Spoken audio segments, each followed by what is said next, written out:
Kisah Orang Kudus. Hari ini, tanggal 19 Februari. 1. Santo Marcellus. Martir.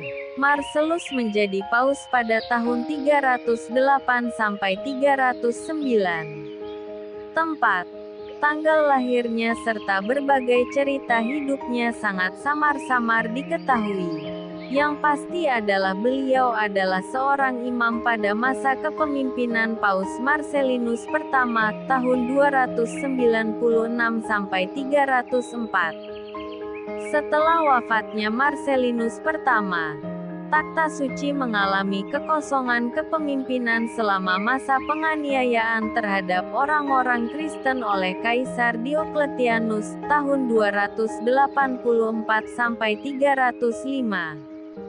Sampai pada tahun 308 barulah diangkat seorang paus baru, yakni Marcellus. Pada masa ini, administrasi gereja morat-marit. Paus Marcellus diserahi tanggung jawab untuk mengatur kembali administrasi gereja yang morat-marit itu. Pertama-tama ia membagi gereja ke dalam wilayah-wilayah paroki di bawah pimpinan seorang imam. Imam-imam ini bertugas untuk mengajar agama kepada para calon baptis, mengadakan pengakuan umum, mendoakan orang mati dan mengatur upacara peringatan para martir. Marcellus sendiri membangun pekuburan baru di Jalan Salaria di Roma. Karya Marcellus untuk mengatur kembali administrasi gereja dirintangi oleh perihal masalah kemurtadan orang-orang Kristen selama masa penganiayaan. Banyak di antara mereka ingin kembali ke pangkuan gereja tanpa melalui dahulu masa pertobatan. Tetapi Marcellus menuntut bahwa orang-orang seperti itu harus terlebih dahulu melakukan pertobatan. Pertentangan serius ini mengakibatkan pertumpahan darah. Karena pertentangan besar ini, Kaisar Maxentius tahun 306 sampai 312 membuang Marcellus dari Roma. Marcellus akhirnya meninggal di pengasingan pada tahun 309. 2. Santo Conradus dari Lombardia. Pengaku iman. Conradus lahir di Lombardia dari sebuah keluarga bangsawan.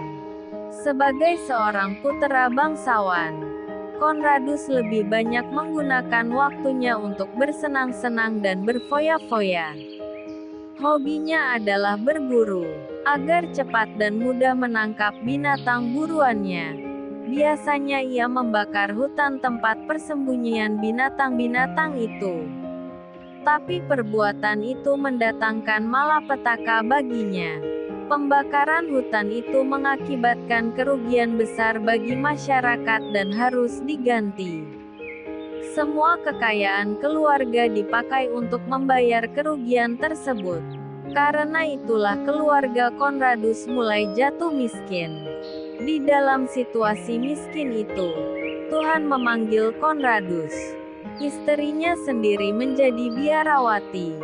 Sedangkan Conradus masuk ordo ketiga Santo Franciscus. Untuk lebih menyucikan dirinya, ia menjadi seorang rahib dan tinggal terpencil di dalam sebuah gua di Sisilia. Memang banyak gangguan menghadangnya, tetapi kesungguhan dalam berdoa dan berpuasa membuat ia mampu mengalahkan kesemuanya itu.